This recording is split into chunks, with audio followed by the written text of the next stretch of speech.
Hello. तो क्या हाल चाल है सब लोगों के।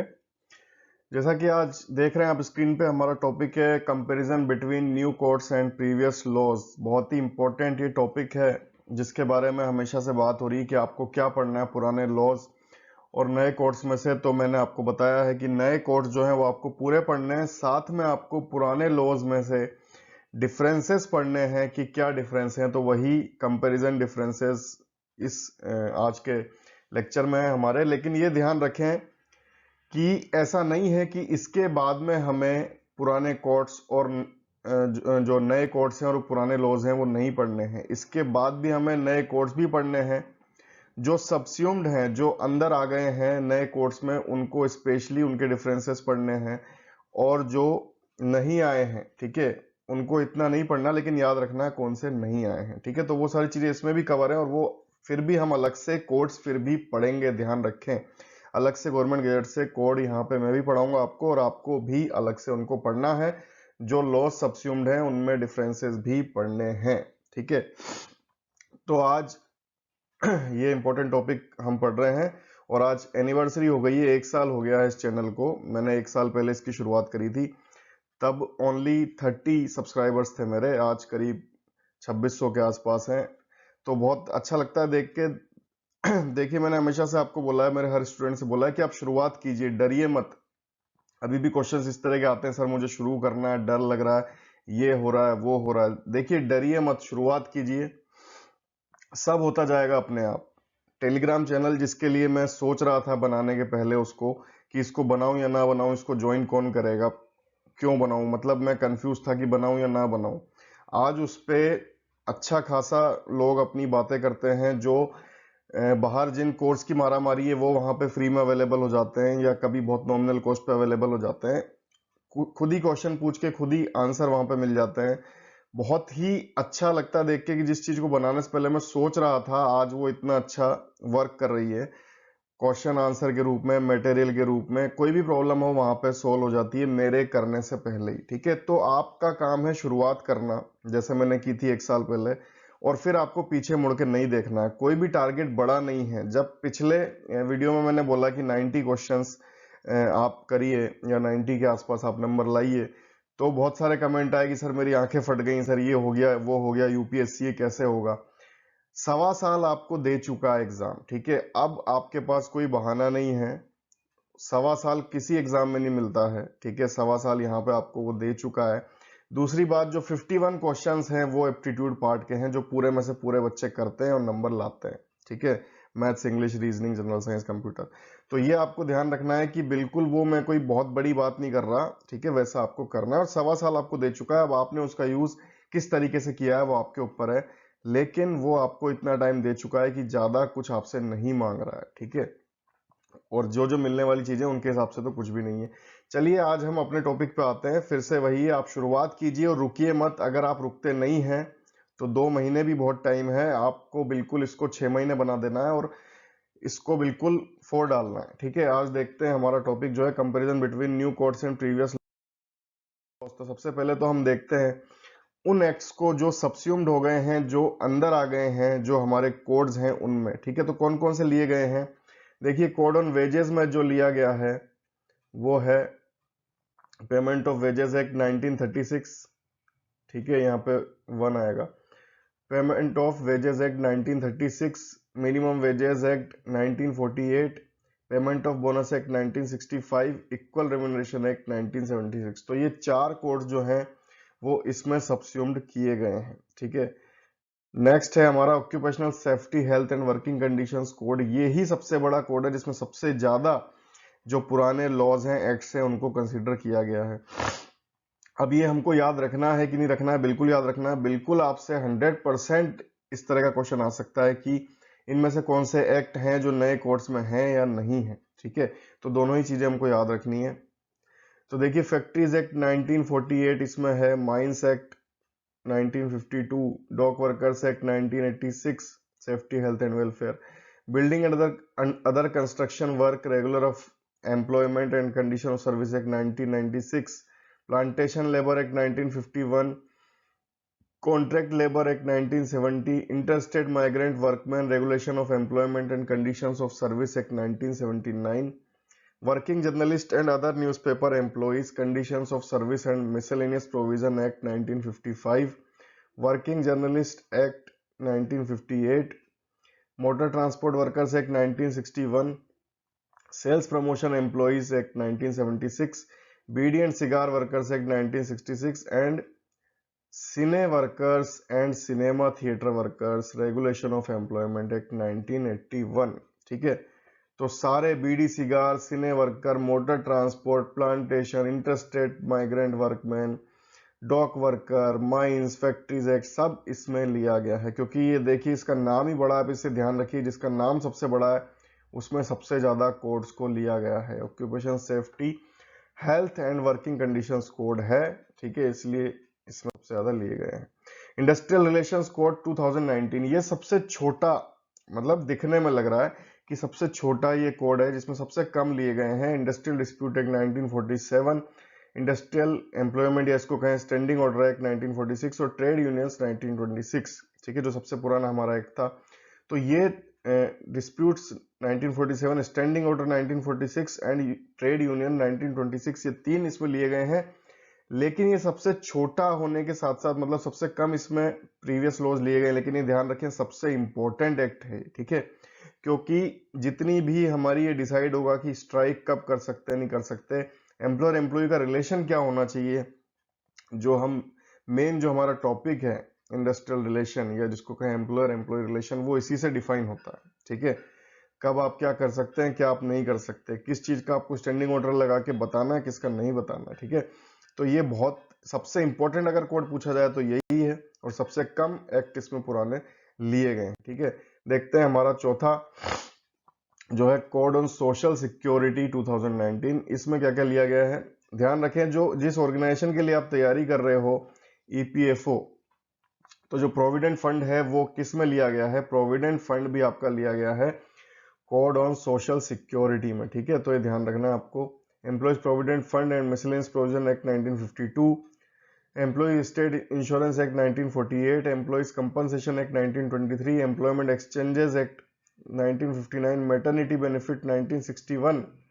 ये पूछ लिया था मैटरनिटी बेनिफिट किस में लिया गया है, तो ये ध्यान रखिए, ये occupational safety health and working conditions में नहीं है, ये किस में है, सोशल सिक्योरिटी में।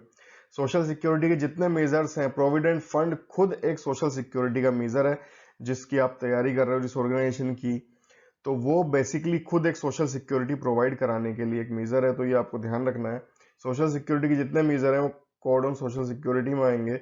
सिने workers welfare act, welfare fund act, ये सोशल सिक्योरिटी में है, और cine workers and theatre regulation act, वो थिएटर वर्कर्स रेगुलेशन एक्ट, वो किसमें था, occupational safety health and working conditions में। तो जो मिले जुले नाम है, मतलब आपको सब चीज याद रखनी है, ध्यान रखें। ठीक है, building and other construction worker welfare act 1996, construction worker उसमें था, वेलफेयर सेस एक्ट इसमें है सोशल सिक्योरिटी में, unorganised worker social security act 2008 ये भी इसमें है। ठीक है, देखते हैं नेक्स्ट। तो अब वो एक्ट हम देखते हैं जो सबस्यूम्ड नहीं है। ठीक है, तो कुछ है सेंट्रल एक्ट जो सबस्यूम्ड नहीं है लेबर लॉ में, उनको हम देखते हैं। पहला है labour law simplification of procedure for furnishing returns and maintaining registers by certain establishments act 1988। तो 1988 का जो एक्ट है जिसमें सिंप्लीफिकेशन है प्रोसीजर का, कि आपको रिटर्न्स किस तरह से बताने हैं और रजिस्टर किस तरह से मेंटेन करने हैं, वो इसमें नहीं लिया गया है किसी कोड में। ये क्या बताता है, allows establishment with up to 19 worker and up to 40 workers to submit combined annual returns and unified registers under 16 central laws covering wages, factories and contract labour. ठीक है, तो ये चीज आपको ये बताता है कि आपको 19 और 40 इतने लोगों को लगभग देना ही है जो भी आपका रिटर्न है, एनुअल रिटर्न, और यूनिफाइड रजिस्टर जो है 16 सेंट्रल लॉज के हिसाब से बताना है। ये किसी कोड में नहीं लिया गया है। ठीक है, अब ये किसी कोड में नहीं लिए गए हैं तो इनका कोई महत्व नहीं है, ऐसा नहीं है। अगर इनसे रिलेटेड कोई चीज है तो वो इन्हीं से देखी जाएगी, ये कोड्स में नहीं है, इतना है। ठीक है, और इसीलिए यहाँ पे शॉर्ट ब्रीफ डिस्क्रिप्शन ही मैंने आपको दे दिया है, जिससे आपको आइडिया हो जाए कि ये क्या चीज है। ठीक है, ऐसे ही अप्रेंटिसेस एक्ट है, अप्रेंटिसेस एक्ट आपको नाम से ही पता लगता है कि ट्रेनिंग ऑफ अप्रेंटिसेस के रेगुलेशन से संबंधित है, ठीक है, ये भी नहीं लिया गया है। थर्ड है bonded labour system act 1976 provides for the abolition of bonded labour system. तो बॉन्डेड लेबर सिस्टम का नहीं लिया गया है, ठीक है, जिसमें कहा गया है कि जो अडोलेसेंट है, किशोरावस्था 14-17 साल की, उसको किसी भी हैजार्डस ऑक्यूपेशन में आप नहीं लगा सकते हो, ठीक है। इसके बाद है पब्लिक लायबिलिटी इंश्योरेंस एक्ट 1991। तो make provisions for public liability insurance to provide relief to persons affected by accidents which occurred while handling any hazardous substance. तो कोई भी हैजार्डस सब्सटेंस, खतरनाक कोई भी चीज, खतरनाक सब्सटेंस को हैंडल करते हुए आपको जो भी चोट लगी है या कुछ नुकसान हुआ है, उसमें रिलीफ कराने के लिए ये लायबिलिटी इंश्योरेंस एक्ट काम आता है, ठीक है, 1991 का। इसके बाद है dock workers regulation of employment act 1948, ठीक है। तो डॉक वर्कर्स के वहां भी थे कोड में और यहाँ भी है, कौन सा वहां है और कौन सा यहाँ है वो आपको ध्यान रखना है, ठीक है। Dock workers regulation of employment act 1948 makes provision for framing a scheme for regulating the employment of dock workers, set up a board to administer the scheme, ठीक है, ये करता है एक्ट 1948। ये नहीं लिया गया है। और कौन सा नहीं लिया गया? 1997 का भी नहीं लिया गया है, जिसमें बताता है इन एप्लीकेबिलिटी टू मेजर पोर्ट्स। जो मेजर पोर्ट्स हैं उन पे एप्लीकेबल नहीं होता, वो गवर्नमेंट डायरेक्ट लेती है, ठीक है। Provides for inapplicability of dock workers regulation of employment act 1948 to dock workers of major ports in India, ठीक है। तो मेजर पोर्ट्स का आपको पहले भी हमने पढ़ा है कि सीधे गवर्नमेंट उनको करती है, तो वो इसमें नहीं आएंगे, ये भी रेगुलेशन एक्ट नहीं लिया गया है। Coal mines provident fund and miscellaneous provisions act 1948 make provisions for framing provident fund, deposit linked insurance and bonus schemes for persons employed in coal mines, ठीक है। तो कोल माइंस से रिलेटेड जो miscellaneous provisions act है, provident fund miscellaneous provision act, वो 1948 का इसमें नहीं लिया गया है। प्रोविडेंट फंड एक्ट 1925 नहीं लिया गया है, deals with provident funds primarily relating to government, local authorities, railway and certain institutions, ठीक है, इसको नहीं लिया गया है। बॉयलर्स एक्ट जो स्टीम बॉयलर्स के लिए मैन्युफैक्चर और यूज के लिए है, इसको नहीं लिया गया है। Employment of manual scavenger and construction of dry latrines prohibition act 1993, तो जो मैनुअल स्कैवेंजिंग से रिलेटेड एक्टिविटीज को मना करता है और maintenance of water seal latrines का कहता है, उसको भी यहाँ पे नहीं लिया गया, ठीक है। इसके बाद देखते हैं सीमेंस प्रोविडेंट फंड एक्ट 1966। तो सीमेंस से जो प्रोविडेंट फंड रिलेटेड है, उसकी जो एक्ट है 1966, इसको भी नहीं लिया गया है। Prohibition of employment as manual scavenger and the rehabilitation act 2013, manual scavenging से रिलेटेड आपको पता है 2013 में एक लॉ आया था। मैनुअल स्कैवेंजर किनको बोलते हैं? जो गटर वगैरह साफ करते हैं और उन्हें बहुत सारी बीमारी हो जाती है, ठीक है, बहुत वो लोग, इसकी वजह से उन्हें नुकसान होता है, तो उससे रिलेटेड जो एक्ट आया था 2013 में, उसको भी नहीं लिया गया। Sexual harassment at work place 2013, ये भी नहीं लिया गया है, ठीक है, जो कंप्लेंट्स को रिड्रेसल करता है सेक्सुअल हरेसमेंट की। इसके बाद देखते हैं कंपैरिजन, अब हमारा आ जाता है कि जो 2019 तक जो बिल्स थे और उसके बाद जो कोड्स आ गए हैं 2020 से, उसमें क्या डिफरेंस है, मेन हमारा जो आज का टॉपिक है। लेकिन इसमें यह ध्यान रखें कि आपको जहां पे भी ये 2020 बिल्स आएगा, इसका मतलब यह है कि कोड्स की बात की जा रही है, ठीक है। तो 2020 बिल्स का मतलब आप कोड समझिएगा। तो पहले यहाँ पे कॉमन फीचर्स आपको बताए जा रहे हैं 2020 लेबर कोड्स के, कि इसके कॉमन फीचर्स क्या है, ठीक है। तो देखिए इसके कॉमन फीचर्स ये हैं कि appropriate government for central PSUs, जो सेंट्रल पीएसयूज हैं उनके लिए जो अप्रोप्रिएट गवर्नमेंट है वो सेंट्रल गवर्नमेंट ही रहेगी, ठीक है। और इसमें नया कहा गया है कि अगर उसका 50% से कम होल्डिंग हो जाती है कमेंसमेंट ऑफ बिल के बाद में, यानी ये बिल लागू हो गए, एक्ट बन गए, कोड बन गए, उसके बाद में कोई सेंट्रल पीएसयू है, उसका 50% से कम भी अगर गवर्नमेंट की हिस्सेदारी हो जाती है, तब भी वही अप्रोप्रिएट अथॉरिटी, अप्रोप्रिएट गवर्नमेंट उसकी रहेगी, ठीक है, राइट्स चेंज नहीं होंगे। इसके बाद में जो सेकंड कॉमन चीज है वो ये है कि कुछ स्पेसिफाइड इंडस्ट्रीज को जो है कंट्रोल्ड इंडस्ट्री के टाइप में रखा गया है। वो किनको रखा गया है जो इसमें डिफाइंड है? कंट्रोल इंडस्ट्री कैसे डिफाइन की गई है? ये है occupational safety and industrial relation code में, दोनों में है कि ये एक इंडस्ट्री है on which the control of government has been declared by any central act in public interest. जो गवर्नमेंट का वहां पे कंट्रोल है वो किसी भी सेंट्रल एक्ट के द्वारा पब्लिक इंटरेस्ट में डिक्लेयर किया गया है, तो उसको हम कहेंगे कि ये एक कंट्रोल्ड इंडस्ट्री है। ठीक है, देखते हैं next, compounding of offences punishable with imprisonment. तो जो 2019 बिल्स जो लिखा रहेगा इसका मतलब पुराने बिल हैं, तो ये कहते थे कि settling of offences which were not punishable with imprisonment और विद इम्प्रिजनमेंट एंड फाइन। ठीक है, एक होता है इम्प्रिजनमेंट आपको जेल, दूसरा इम्प्रिजनमेंट एंड फाइन, जेल भी और आपका फाइन भी। ठीक है, subject to certain conditions, compounding was allowed for a sum of 50% of the maximum fine provided for the offence. ये मैक्सिमम जो है फाइन 50% तक जा सकता था। जो 2020 के बिल्स हैं यानी जो कोड्स हैं वो ये कहते हैं, इंडस्ट्रियल रिलेशन और सोशल सिक्योरिटी के, वो ये बताते हैं कि जो ऑफेंसेस हैं punishable with imprisonment up to 1 year और with fine will be compoundable.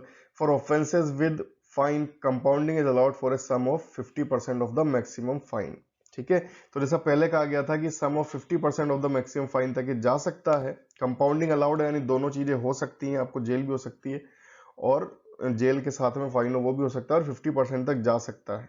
ठीक है, फॉर ऑफेंसेस विद इम्प्रिजनमेंट, जिसमें आपको जेल के साथ में फाइन लग रहा है, वहां पे ये 75% तक अलाउड है। ठीक है, ध्यान रखें, अब ये 75% तक जो सम है उसके 75% तक जा सकता है, ये अब कहा गया है। ठीक है, इम्प्रिजनमेंट के साथ वाले में। इसके बाद नेक्स्ट देखते हैं कॉमन बिटवीन कोर्ट्स में, अगला है डेफिनेशन ऑफ एप्रोप्रिएट गवर्नमेंट। तो एप्रोप्रिएट गवर्नमेंट की जो डेफिनेशन है वो सेम रखी गई है, और जैसा कि मैंने आपको पहले बताया कि कोई पीएसयू है वो कमेंसमेंट के बाद में 50% से कम भी अगर गवर्नमेंट का स्टेक हो जाएगा तब भी उसकी अप्रोप्रिएट गवर्नमेंट सेंट्रल गवर्नमेंट रहेगी। ठीक है, इसके बाद है डेलीगेटेड लेजिस्लेशन। ठीक है, तो डेलीगेटेड लेजिस्लेशन जो है वो कॉमन है, मतलब जो पहले था वही है कि जो legislature has the power to make laws and the government is responsible for implementing them. Constitution में लिखा हुआ है कि जो लेजिस्लेचर है, जो हमारी सभाएं हैं, ठीक है, लोकसभा राज्यसभा, वो उनके पास पावर है लॉस को बनाने की, और गवर्नमेंट की फिर रेस्पॉन्सिबिलिटी है कि वो उसको इम्प्लीमेंट करेगी। Often the legislature enacts a law covering the general principle and policies. अधिकतर क्या होता है कि जो हमारी जो संसद है वो जो कानून बनाती है वो जनरल प्रिंसिपल्स और पॉलिसीज के हिसाब से बनाती है। Delegates detailed rule making to the government to allow for expediency and flexibility, और गवर्नमेंट को कह देती है कि आप अपने हिसाब से इसमें कुछ काट छांट कर सकते हो। इसकी वजह से certain functions and powers should not be delegated to the government, लेकिन इसमें कुछ पावर जो है गवर्नमेंट को नहीं दी जानी चाहिए। This include framing the legislative policy to determine the principles of the law, जिसमें आता है कि framing the legislative policy to determine the principles of law. ठीक है, any rule should also remain within the scope with the delegating act. यानी यहाँ ये कहा जा रहा है कि गवर्नमेंट को सारे अधिकार ना दिए जाएं, जो पहले से संसद बना के भेज रही है उसमें कुछ प्रिंसिपल्स हैं जो फॉलो करने चाहिए, वो रहने चाहिए। ठीक है, तो ये जो 3 लेबर बिल्स हैं यानी जो हमारे कोड्स हैं वो delegate various essential aspects of the laws to the government through rule making. ठीक है, तो ये जो है, ये जो हमारे नए लेबर कोड हैं, ये इनमें बहुत सारे ऐसे एस्पेक्ट हैं जो कि गवर्नमेंट को रूल मेकिंग के द्वारा ये बता रहे हैं कि गवर्नमेंट इन पे काम कर सकती है। इसमें क्या क्या आता है, increasing the threshold for layoffs, retrenchment and closure. ठीक है, गवर्नमेंट जिन पे रूल बना सकती है तो वो क्या है कि आप जो थ्रेशोल्ड है उसको आप बढ़ा सकते हो,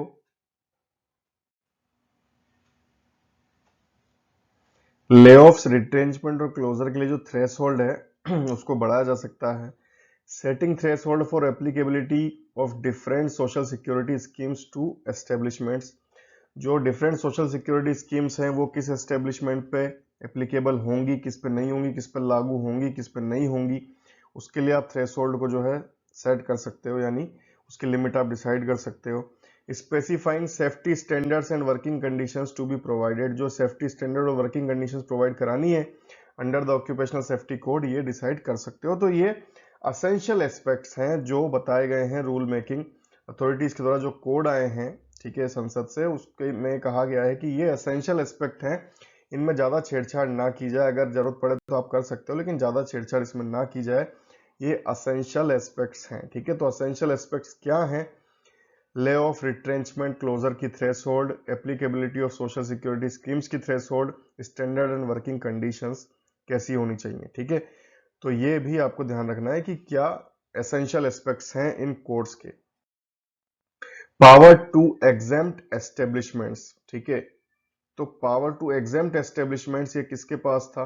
गवर्नमेंट के पास था, अभी भी उसी के पास है कि जो 2020 बिल यानी जो कोड्स है हमारे इंडस्ट्रियल रिलेशन पे, वो ये बताते हैं कि government with the power to exempt any industrial establishment और class of establishment from any और all of its provisions if it is in public interest. अगर पब्लिक इंटरेस्ट में है तो सरकार जो है अपने हिसाब से किसी भी एस्टेब्लिशमेंट को क्षमा कर सकती है।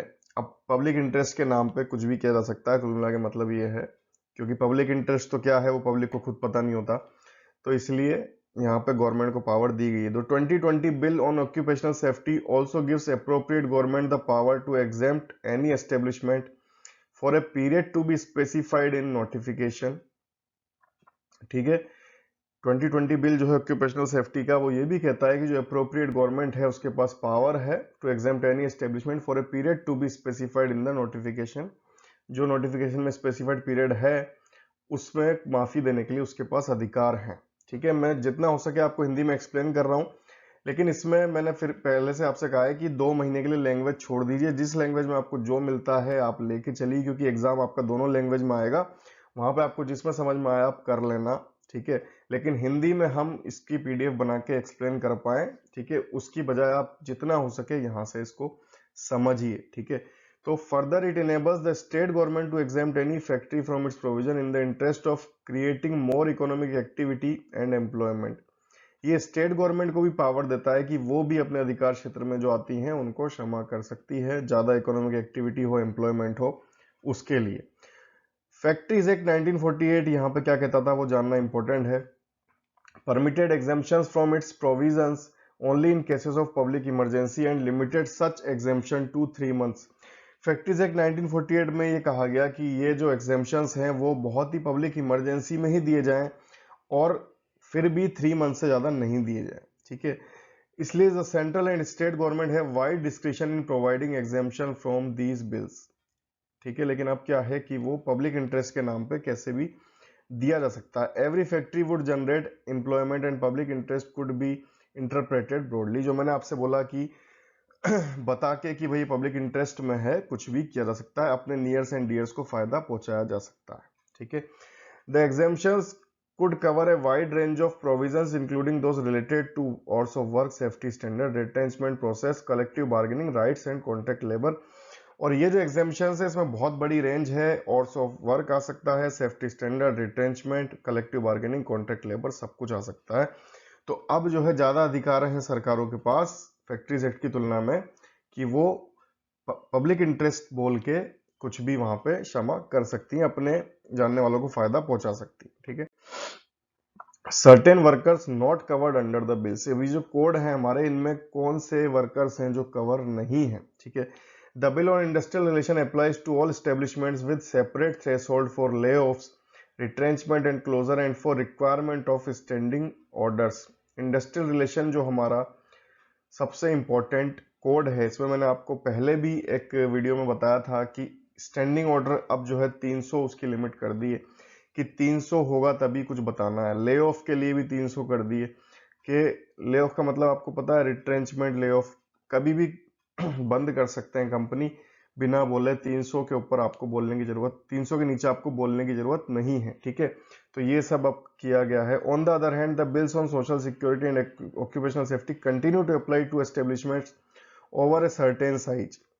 ठीक है, तो जो इंडस्ट्रियल रिलेशन का हमारा कोड है उसने तो काफी ज्यादा थ्रेशोल्ड को बढ़ा दिया है, काफी ज्यादा अधिकार इसने दे दिए हैं जो पार्ट है एम्प्लॉयर का उसको। ठीक है, एम्प्लॉय को कम कर दिए, एम्प्लॉयर को ज्यादा दे दिए।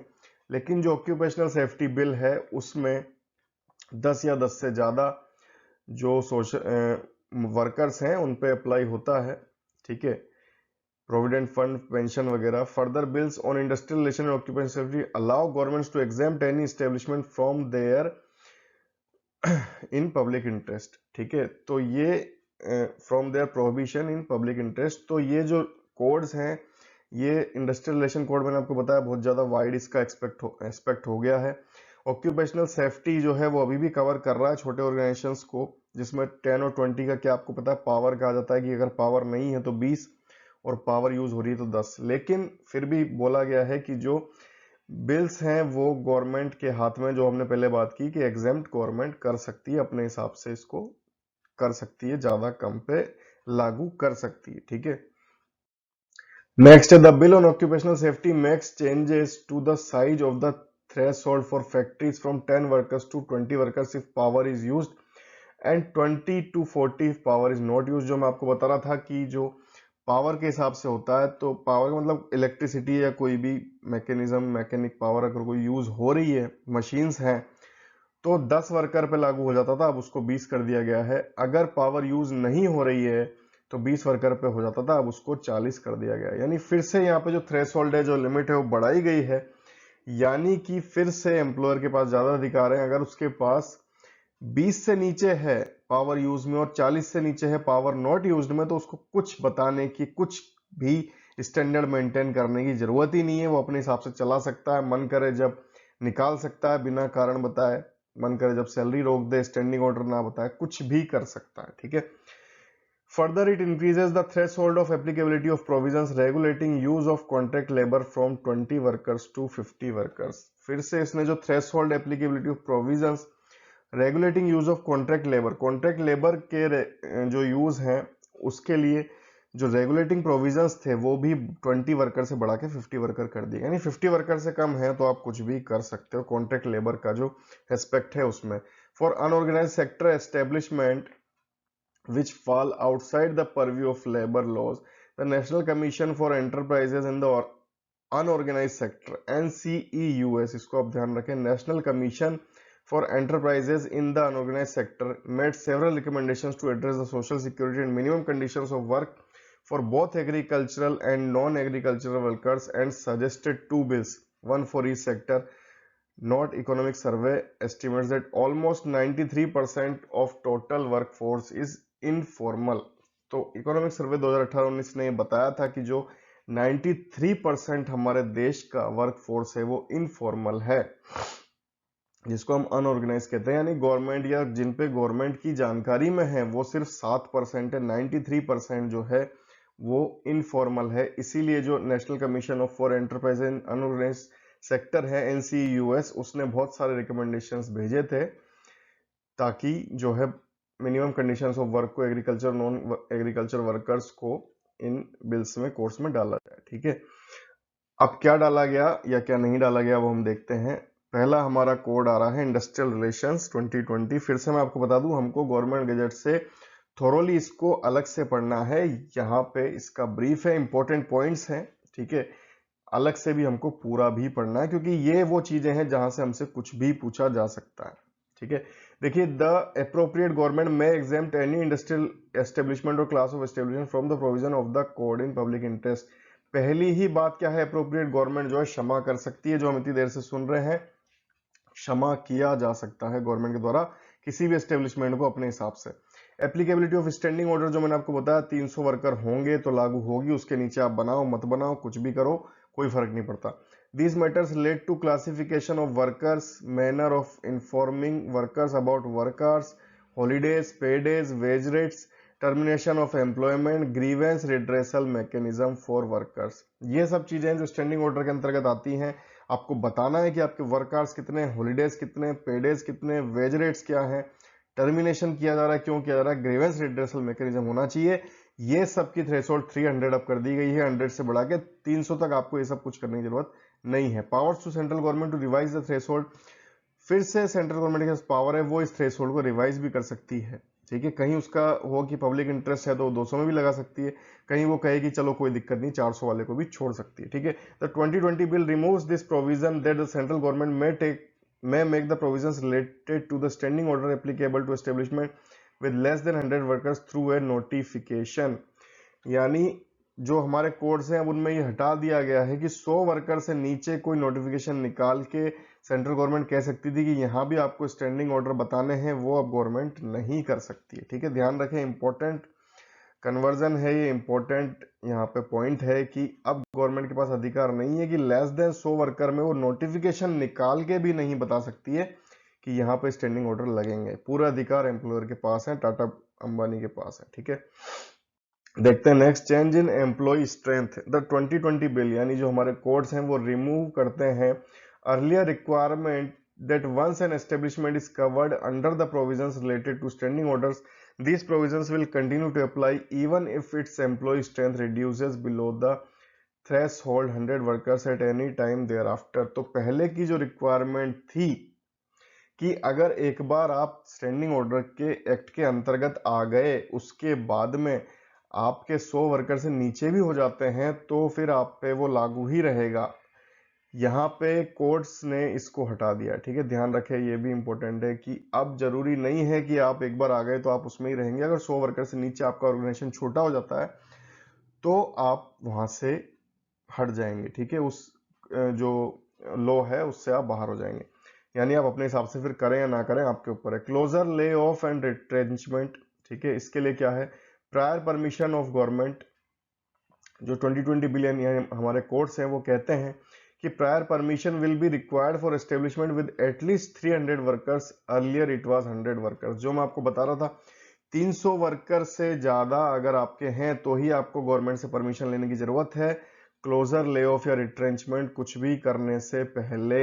अगर इससे कम है तो आप मर्जी के मालिक हो, आप कुछ भी कर सकते हो। ठीक है, layoff refers to an employer's inability to continue giving employment to a worker in the face of adverse business condition। layoff क्या होता है कि एम्प्लॉयर खुद बंद कर देना चाहता है, उससे चल नहीं पा रहा। retrenchment refers to the termination of service of a worker for any reason other than disciplinary action। retrenchment क्या होता है कि disciplinary action के अलावा किसी भी वजह से आपको निकाल दिया। ठीक है, powers to the central government to revise the threshold। जो कोड है वो एम्पावर करते हैं गवर्नमेंट को to only increase the threshold for the establishment to seek prior permission before closure, layoff or retrenchment। 2019 bill allowed both an increase or decrease। पहले क्या था कि आप इंक्रीज और डिक्रीज दोनों कर सकते थे। ठीक है, कि आपको प्रायर परमिशन लेनी है इन केस में क्लोजर, ले ऑफ, रिट्रेंचमेंट में आपको प्रायर परमिशन लेनी है। इस थ्रेशोल्ड को जो पहले 100 था हम बढ़ा भी सकते थे, घटा भी सकते थे, अब 300 कर दिया है, प्लस आप इसको घटा नहीं सकते हो, सिर्फ बढ़ा सकते हो। ठीक है, गवर्नमेंट इसको सिर्फ बढ़ा सकती है घटा नहीं सकती है। 100 से नीचे हो तो किसी नोटिफिकेशन के द्वारा भी वो लागू नहीं करवा सकती। तो गवर्नमेंट के खुद के अधिकार इस इन बिल्स में, इन कोर्ट्स में छीन लिए गए हैं। सबसे ज्यादा अधिकार एम्प्लॉयर के पास है, इसलिए इनका विरोध भी हो रहा है, लेकिन गवर्नमेंट किसान बिल पे ही पीछे नहीं हट रही, तो इनका तो फिर पता नहीं। Negotiating union and council, sole negotiating union. Sole negotiating union के केस में क्या होता था कि 51% से ज्यादा अगर किसी, कोई एक यूनियन है, आपको पता है ये कैसे 51 होगा नहीं होगा, क्योंकि आपको पता है इंडिया में जरूरी नहीं है कि आप कोई भी यूनियन ज्वाइन करो, आप बिना ज्वाइन करे भी रह सकते हो। तो इसीलिए sole negotiating union under the 2020 bill यानी कोर्ट्स के अंतर्गत, if there were more than one registered trade union of workers functioning in establishment, अगर एक से ज्यादा है, the trade union having more than 50% of the workers, तो 51% से ज्यादा जिसके पास है उसको सोल नेगोशिएटिंग यूनियन माना जाएगा। ठीक है, यानी वो फिर सीधे सीधे बात कर सकती है। पहले ये था, पहले ये ओनली 75% इसकी थ्रेशोल्ड थी, यानी 75% होगा तभी आप कर सकते थे। यहां पे आप 51% है तो सोल नेगोशिएटिंग यूनियन बन जाएगा। ठीक है, नेगोशिएशन काउंसिल की अगर हम बात करें, अगर नहीं है, मतलब एक भी कोई ऐसी ऑर्गेनाइजेशन नहीं है जिसके पास 51% है, तो फिर क्या होगा, no trade union is eligible as sole negotiating union. Sole negotiating union तो कोई भी नहीं है क्योंकि 51% किसी के पास है ही नहीं। तब क्या होगा, काउंसिल बनाई जाएगी जिसमें एटलीस्ट 20% ऑफ वर्कर्स जो है वो मेंबर्स हो। ठीक है, एटलीस्ट 20% वर्कर जो है मेंबर्स हो, ऐसी काउंसिल बनाई जाएगी in case of non availability of sole negotiating union. अगर नहीं है तो ये किया जाएगा। जो 2019 यानी पहले के बिल थे उनमें 10% थी, अब 20% जिसके मेंबर होंगे उनके रिप्रेजेंटेटिव्स को लेके यूनियन बनाई जाएगी, ठीक है। New provisions under the bill, और क्या न्यू प्रोविजंस हैं? Disputes relating to termination of individual worker. जो टर्मिनेशन ऑफ इंडिविजुअल वर्कर है उस केस में कोई भी जो है, ये तो मैंने आपको बताया था एक पहले एक वीडियो बनाया था उसमें, कि कोई भी वर्कर जो है डायरेक्टली जा सकता है ट्रिब्यूनल के पास में, ठीक है। पहले ऐसा नहीं था, अब किसी को निकाल दिया और वो सेटिस्फाई नहीं है, उसको क्यों निकाला, तो वो डायरेक्टली इंडस्ट्रियल ट्रिब्यूनल में जा सकता है।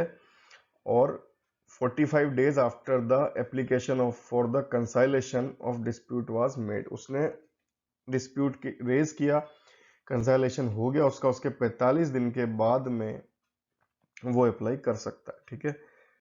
तो ये अच्छी बात है, कुछ अच्छी बातें कुछ बुरी बातें। अब देखते हैं इश्यूज क्या क्या हैं इंडस्ट्रियल रिलेशन कोड 2020 के साथ। तो पहले भी मैंने आपको जो बताया है वही इसके इश्यूज हैं कि हड़ताल करना लगभग इम्पॉसिबल है। आपको इसके हिसाब से जो है 14 दिन पहले नोटिस देना है, ठीक है। और ये 60 डेज तक इस नोटिस के बाद में आप हड़ताल नहीं कर सकते। All persons to give a prior notice of 14 days before a strike or lockout. This notice is valid for a maximum of 60 days. ठीक है। The bill also prohibits strikes and lockouts during and up to 7 days after conciliation proceedings. Conciliation proceedings चल रही हैं, उसके 7 दिन तक आप नहीं कर सकते। During and up to 60 days after proceedings before a tribunal, tribunal में कोई प्रोसीडिंग चल रही है उसके 60 दिन तक आप नहीं कर सकते, ठीक है। तो कंसाइलेशन के नाम पे रुका रहेगा, फिर प्रोसीडिंग के नाम पे रुका रहेगा, नोटिस आपको देना है, फिर 60 दिन तक वो नोटिस की वैलिडिटी है, तो लगभग इम्पॉसिबल हो जाएगा स्ट्राइक करना, ठीक है। इसलिए ये कोड अगर आ गए तो बहुत एम्प्लॉय के पास बहुत कम अधिकार हो जाएंगे। The bill requires prior notice before strike or a lockout, which has to be shared with the conciliation officer within 5 days. Conciliation proceedings will start immediately and strikes or lockouts will be prohibited during this period. If the conciliation period and there is an application to a tribunal by other party, the period of prohibition of lockout will be further extended. अगर आपने फिर से conciliation में गया, फिर से आपका proceeding में गया, आपका जो period है वो extend होता जाएगा. This time could extend the beyond the 60 days of the notice, ठीक है। तो 60 days तक ऐसा चलता रहेगा। Therefore, this provision may impact the ability of a strike or lockout appointed date given in the notice, ठीक है। तो नोटिस में जो आपने डेट दी है उसके हिसाब से आपको रुकना पड़ेगा, फिर कंसाइलेशन प्रोसीडिंग चलेंगी, फिर आपकी ट्रिब्यूनल की प्रोसीडिंग चलेंगी, तो एक तरीके से इम्पॉसिबल बना रहे हैं स्ट्राइक को, ठीक है। The Industrial Dispute Act 1947 contains similar provisions for public utility services. Industrial Dispute Act 1947 में भी ऐसा था, लेकिन ये था ओनली पब्लिक यूटिलिटी सर्विसेज के लिए, अब ये सब पे कर रहे हैं, ठीक है। Public utility service includes railways, इसमें क्या क्या आता है आपको ध्यान रखना है, ये भी पूछ लिया जाता है, इंपॉर्टेंट चीजें पब्लिक यूटिलिटी सर्विसेज में क्या क्या आता है। Railway, airline, establishment that provide water, electricity, telephone service, ये सब इसमें आता है, ठीक है। या फिर कोई भी गवर्नमेंट बताए नोटिफिकेशन के द्वारा कि पब्लिक इंटरेस्ट में है, वो भी आता है। The national commission on labour 2002 had justified that rationale of treating such industries differently considering their impact on their lives of a vast majority of people। यानी कोई भी आप बताओ, जो मैंने बताया गवर्नमेंट बता देगी कि भाई ये हमारे लिए जरूरी चीज है, वो भी आ जाएगा। Rational for extending the provisions on notice to all establishment is unclear, लेकिन वही जो इस बार है कि सब पे हो रहा है, ये अनक्लियर भी है, गलत भी है। Standing committee, while examining an identical provision in 2019 bill, had recommended that the restriction on strike should only apply to public utility services। तो ऐसा कहा गया स्टैंडिंग कमेटी के द्वारा, लेकिन ये माना नहीं गया है। ये मैं आपको क्लियर कर देता हूँ कि पब्लिक यूटिलिटी सर्विसेज पे ही होना चाहिए, लेकिन ऐसा नहीं है, सबके लिए ही आ रहा है। Power to government to modify और रिजेक्ट ट्रिब्यूनल अवार्ड्स 2020 बिल, यानी जो कोड्स हैं हमारे, वो प्रोवाइड करते हैं for constitution of industrial tribunal and a national industrial tribunal to decide disputes under the bill. It states that the awards passed by a tribunal will be enforceable on the expiry of 30 days. However, the government can defer the enforcement of the award in certain circumstances on public grounds affecting national economy or social justice. These circumstances, यानी आपको किसी tribunal ने दे दिया कोई award, यानी कोई सजा उसने दे दी, वो आपके एप्लीकेबल है ही, ठीक है। 30 दिन के बाद आप पे लगी जाएगी। गवर्नमेंट उसमें थोड़ा अल्टर कर सकती है किन सर्कमस्टांसेस में अल्टर कर सकती है? The central state government is a party to the dispute, वो अपील में एक पार्टी है। या फिर the award has been given by national tribunal, the appropriate government can also make an order rejecting और modifying the award. National tribunal ने दिया है तो वहां पे अप्रोप्रिएट गवर्नमेंट जो है वो रिजेक्ट भी कर सकती है, मॉडिफाई भी कर सकती है। The notification and the order will be tabled in the legislature. The question is whether such a provision would violate the principle of separation of powers between the executive and judiciary, since it empowers the government to change the decision of tribunal through executive action. तो government को अपने executive action के through इसको change करना पड़ेगा, ठीक है। देखते हैं next, provision for formation of A negotiating council में be restrictive under the 2020 bill. A sole union will be negotiating agent with the management of the company if there is more than one registered union of trade union of workers. जो मैंने आपको बताया है वही ये चीज है कि अगर 51% की कोई सोल नेगोशिएटिंग यूनियन नहीं है तब फिर आप 20% वर्कर को लेके बनाओगे, ठीक है। इसके बाद देखते हैं provisions on fixed term employment. Fix term employment के लिए क्या बात कही गई है? तो 2020 बिल यानी हमारे कोड हैं जो वो कहते हैं कि provisions on fix term employment उन्होंने इंट्रोड्यूस किए हैं। Fix term employment refers workers employed for a fix duration based on a contract signed between the worker and employer. Fix term employee आप किसको कहोगे? ये यहाँ पे डेफिनेशन है, employed for a fix duration based on a contract sign between worker and employer, ठीक है। Employ employer के बीच में एक कॉन्ट्रैक्ट साइन हुआ है फिक्स ड्यूरेशन का, उसको हम फिक्स टर्म एम्प्लॉय कहेंगे। फिक्स टर्म एम्प्लॉयमेंट में allow employers the flexibility to hire workers for a fix duration and for work that may not be permanent in nature, ठीक है, हो सकता है परमानेंट ना भी हो। Further fix term contracts are negotiated directly between the employer and employee and reduce the role of a middleman such as an agency और a contractor. दोनों एम्प्लॉय और एम्प्लॉयर के बीच में ही होते हैं, मिडिल मैन का इसमें रोल हटा दिया जाता है। They may also benefit the worker since the code entitles the fixed term employment to the same benefit। अब जो कोड आ रहे हैं उनमें क्या कहा गया है कि फिक्स टर्म एम्प्लॉयमेंट जो होगा 1 साल 2 साल के लिए जो भी आपने रिटर्न कॉन्ट्रैक्ट पे रखा है उसको आपको परमानेंट एम्प्लॉय की तरह सारे बेनिफिट देने होंगे, पहले नहीं दिए जाते थे, ठीक है। तो ये भी अच्छी बात है। मेडिकल इंश्योरेंस, पेंशन जो भी परमानेंट एम्प्लॉय को आप देते हो वो आपको देने हैं, ठीक है। However, unequal bargaining powers between the worker and employer could affect the rights of such workers since the power to renew such contracts lies with the employer। लेकिन जो पावर है कि भाई हमारे फिक्स टर्म है, कॉन्ट्रैक्ट हैं, कैसे हैं, वो एम्प्लॉयर के साथ लाई करती है, तो अभी भी अधिकार जो है वो एम्प्लॉयर के पास ही है, ठीक है। देखते हैं नेक्स्ट। तो यहाँ पे एक जो डिफरेंसेस हैं फीचर कॉन्ट्रैक्ट लेबर के, तो फीचर्स क्या है यहाँ पे?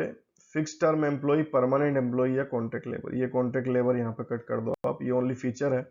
तो टाइप ऑफ एम्प्लॉयमेंट की अगर हम बात करें, employment under written contract. Fix term employ कौन होगा? Under written contract, no contractor और agency is involve on the payroll of the establishment. तो फिक्स टर्म एम्प्लॉय के लिए क्या है कि वो अंडर रिटर्न कॉन्ट्रैक्ट है, कोई कॉन्ट्रैक्टर बीच में नहीं है और पेरोल पे है।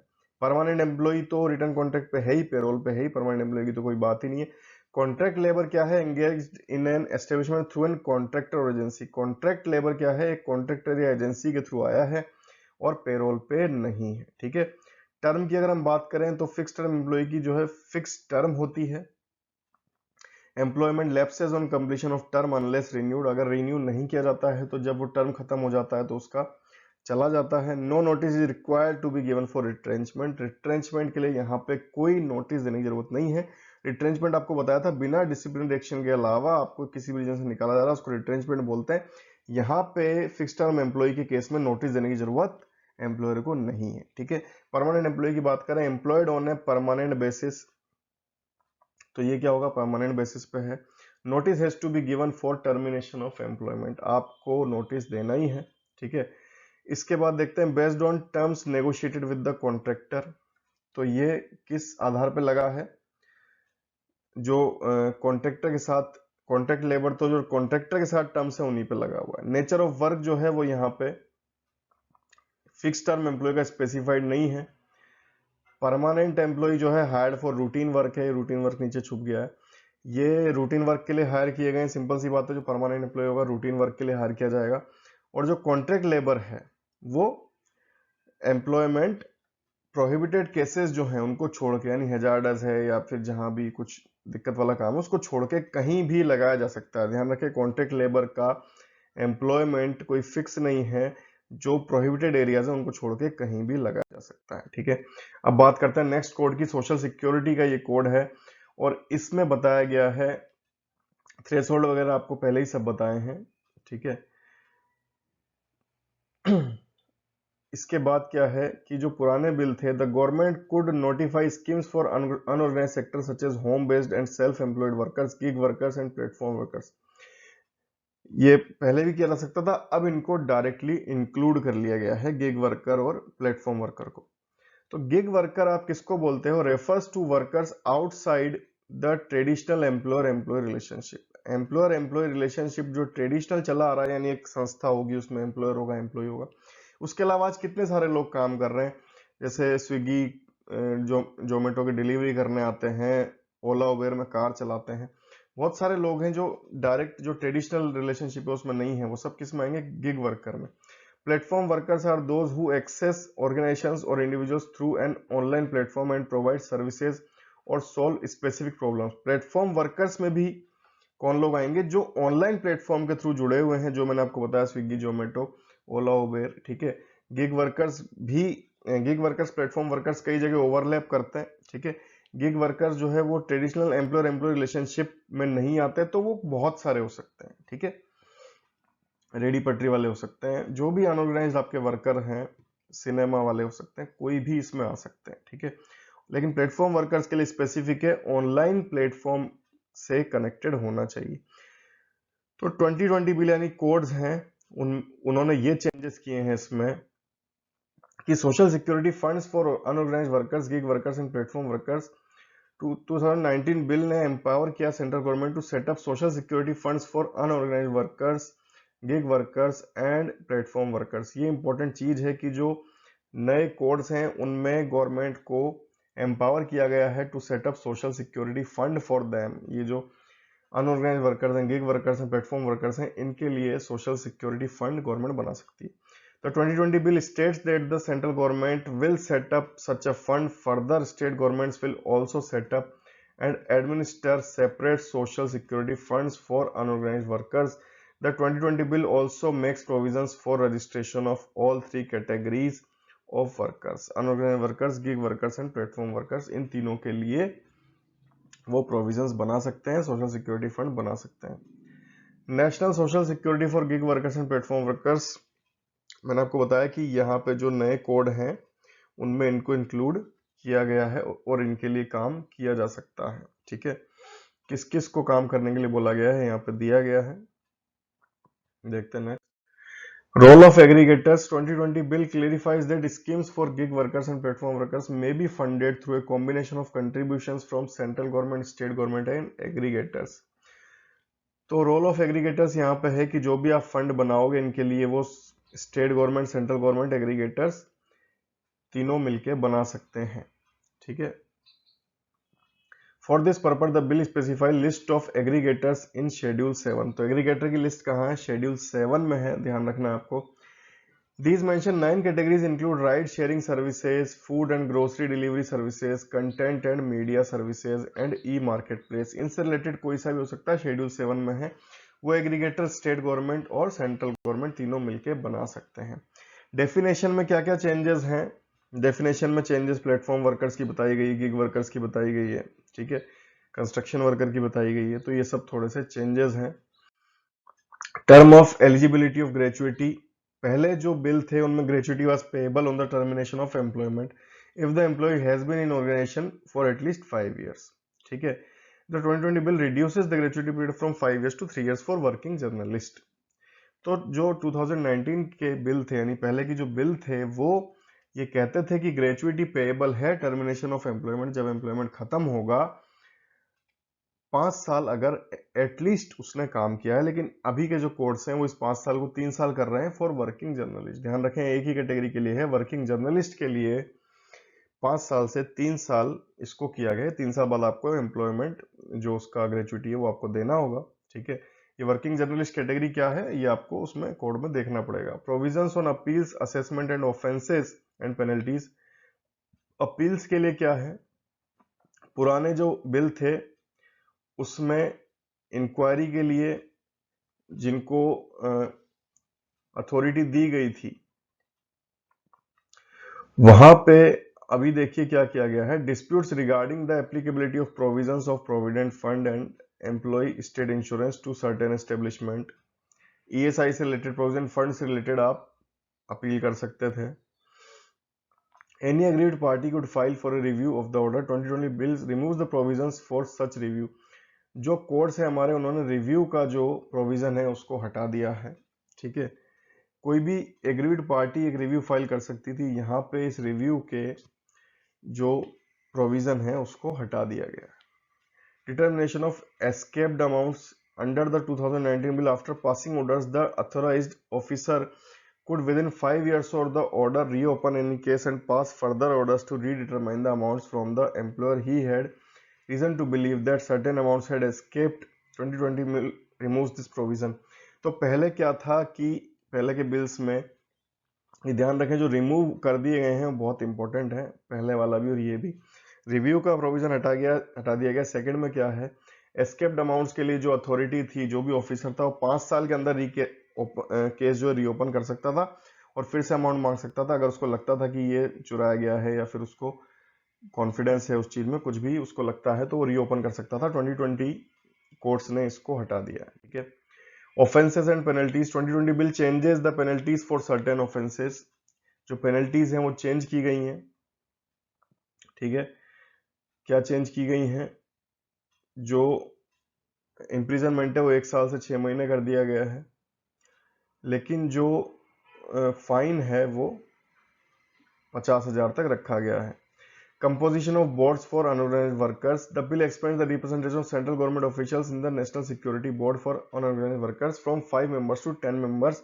ये भी इंपॉर्टेंट है, जो 5 मेंबर्स थे गवर्नमेंट के उसको बढ़ा के 10 मेंबर्स कर दिया गया है नेशनल सोशल सिक्योरिटी बोर्ड में। Additional powers during an epidemic आई है तो कुछ अधिकार दिए जाएंगे। ठीक है, तो एपिडेमिक के लिए स्पेशली बताया गया है, न्यू क्लोजेस जोड़े गए हैं रिलेटेड टू एपिडेमिक।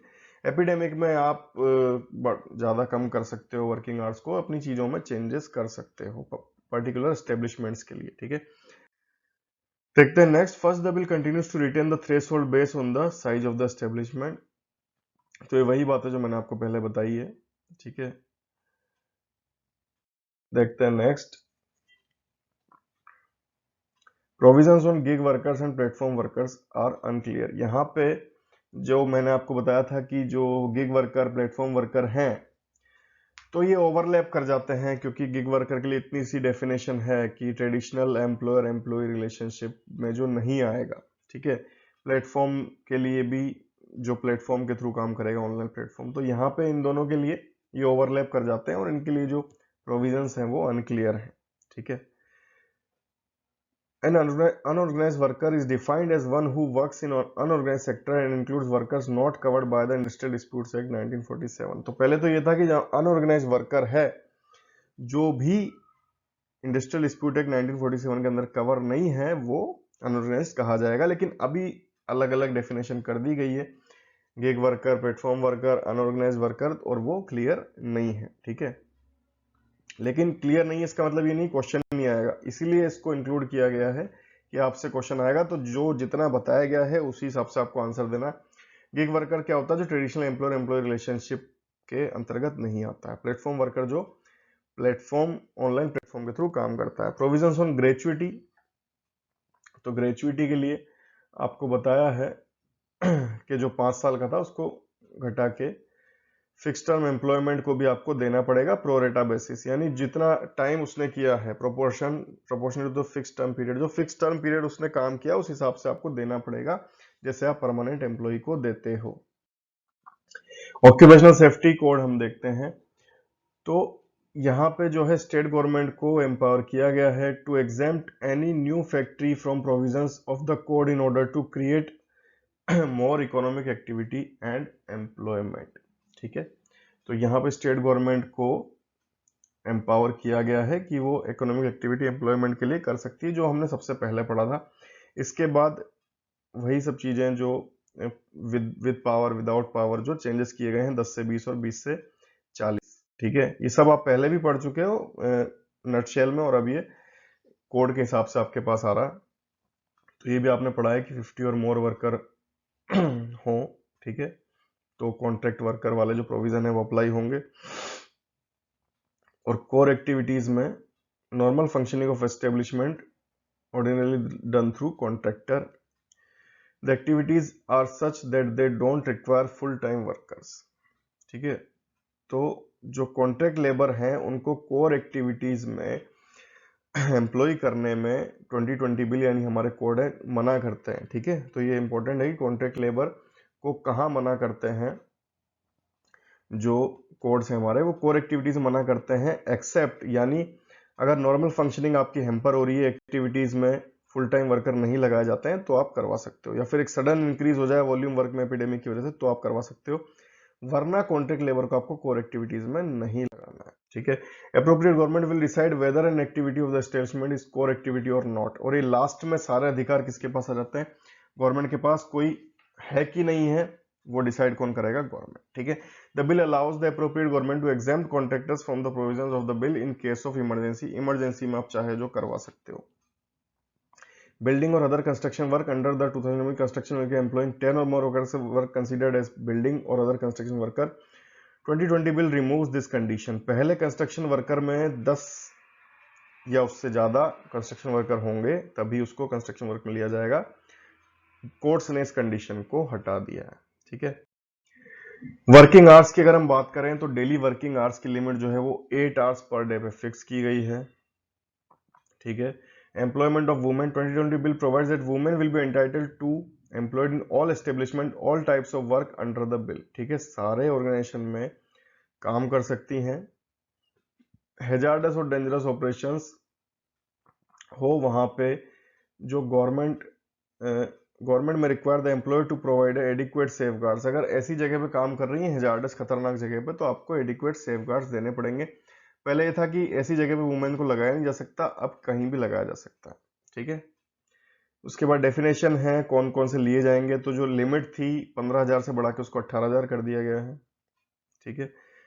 कौन कौन से लोग लिए जाएंगे जिनके 18,000 पर मंथ या उससे ज्यादा है, ठीक है। इंटर स्टेट माइग्रेंट वर्कर क्या होता है उसकी डेफिनेशन दी गई है, क्योंकि ये सब नई चीजें कोरोना में पैदा हुई हैं, ठीक है। तो ये कौन होता है, has been recruited by an employer और contractor for working in another state, draws wages with the maximum amount notified by the central government. तो ये यहाँ पे इनकी डेफिनेशंस को ऐड किया गया है, जो कहीं और स्टेट में काम कर रहा है और जो उसको नोटिफाइड है वो सैलरी वो उठा रहा है। Benefits for inter state migrant workers 2020 bill provides for certain benefits for inter state migrant workers.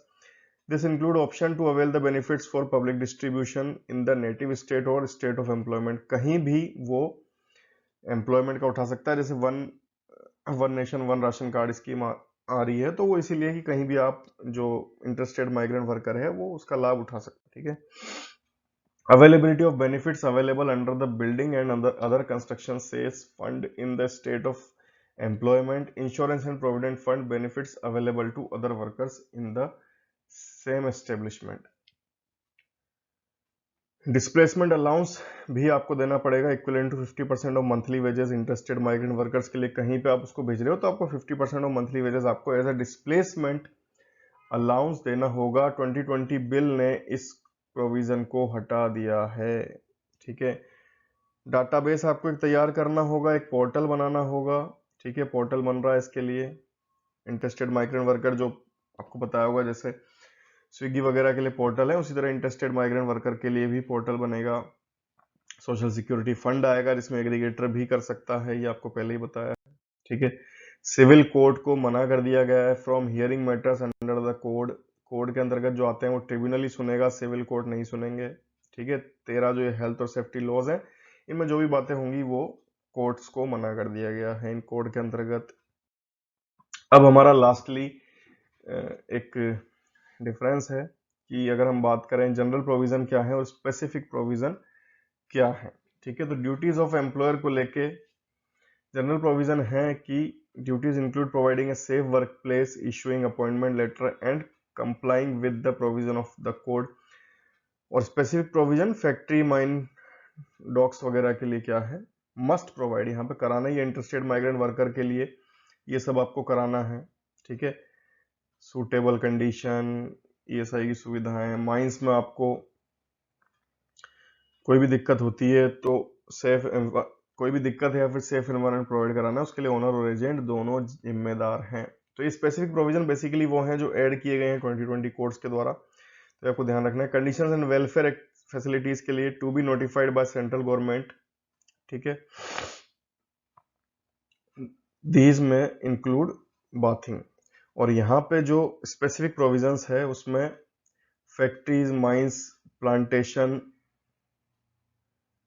construction and motor transport undertakings, appropriate government may require provision of added facilities like ambulance rooms, welfare officers। तो यहाँ पे specific के लिए ये government आगे भी बढ़ा सकती है इन चीजों को, ठीक है। अप्रोप्रिएट गवर्नमेंट अपने हिसाब से बता सकती है कि इसके लिए भी आपको फैसिलिटी प्रोवाइड करानी है, ठीक है। तो ये फैक्ट्रीज, माइंस, प्लांटेशन के लिए अप्रोप्रिएट गवर्नमेंट बता सकती है। Factories involve in hazards process के लिए गवर्नमेंट बता सकती है। इंटरेस्टेड माइग्रेंट वर्कर्स के लिए बता सकती है। प्लांटेशन लेबर्स के लिए बता सकती है, ठीक है। तो इनके लिए स्पेसिफिक गवर्नमेंट आगे भी बढ़ा सकती है कि ये काम आपको और भी करने हैं, ठीक है। नेक्स्ट है डेंजरस ऑपरेशंस। तो यहाँ पे कोई जनरल प्रोविजन नहीं थे, लेकिन अब स्पेसिफिक प्रोविजन में क्या है कि आपको एक स्टैंडर्ड सेट करना है। प्लांटेशन लेवल के लिए आपको बताया हुआ है ये टॉक्सिक सब्सटेंस इससे ऊपर नहीं होने चाहिए। इंस्पेक्टर के लिए क्या जनरल प्रोविजन है कि इंस्पेक्टर कम फैसिलिटेटर्स में inquire into accidents and conduct inspections among others. और फैक्ट्रीज, माइन, डॉक्स के लिए, कंस्ट्रक्शन वर्कर्स के लिए इंस्पेक्टर जो है लिमिट कर सकता है नंबर ऑफ एम्प्लॉय को, या फिर किसी एस्टेब्लिशमेंट को मना भी कर सकता है, ठीक है। नेक्स्ट है वर्किंग आवर्स। आपको पता है मैक्सिमम 8 आवर्स पर डे, और अभी नया क्या डाला गया है कि 144 घंटे नहीं हो सकते, 144 घंटे ज्यादा 4 हफ्तों में, ठीक है। ऑल एस्टेब्लिशमेंट विद 10 और मोर वर्कर्स मस्ट रजिस्टर। तो लाइसेंस एंड अदर रिक्वायरमेंट के लिए क्या था कि 10 से ज्यादा आपको करना ही है। स्पेसिफिक प्रोविजन जो ऐड किए गए हैं उनमें यह है एडिशनल लाइसेंस भी रिक्वायर हो सकता है। बीड़ी और सिगरेट वर्कर्स के लिए लाइसेंस आपको लेना पड़ेगा। कॉन्ट्रैक्टर को भी एक 5 साल का लाइसेंस लेना पड़ेगा, रिन्यू करवाना पड़ेगा। ऑडियो विजुअल वर्कर्स के लिए भी साइंड एग्रीमेंट होना चाहिए एम्प्लॉय और एम्प्लॉय कॉन्ट्रैक्टर के बीच में, ठीक है। तो ये आज की हमारी बहुत ही इंपॉर्टेंट क्लास थी। लीव की बात करें तो workers are entitle to 1 day off for every 20 days of work and 1 day off every week, ठीक है।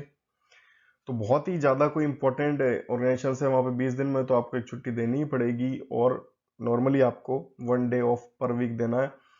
यहाँ पे आपको क्या किया गया है, sales promotion employees and working journalist are entitled to leave 1/11 of time on duty and medical leave 1/18 of time on duty, ठीक है। डिसेबिलिटी के लिए कोई जनरल प्रोविजन नहीं है। यहाँ पे कंस्ट्रक्शन वर्कर के लिए कहा गया है कि कोई भी दिक्कत होती है तो आपको उसको बताना है और सॉल्व करना पड़ेगा। एज क्या है, कोई भी 14 साल से कम का बच्चा काम नहीं कर सकता था। इसको माइंस के लिए 18 और ट्रेनिंग के लिए 16 कर दिया गया है, ठीक है।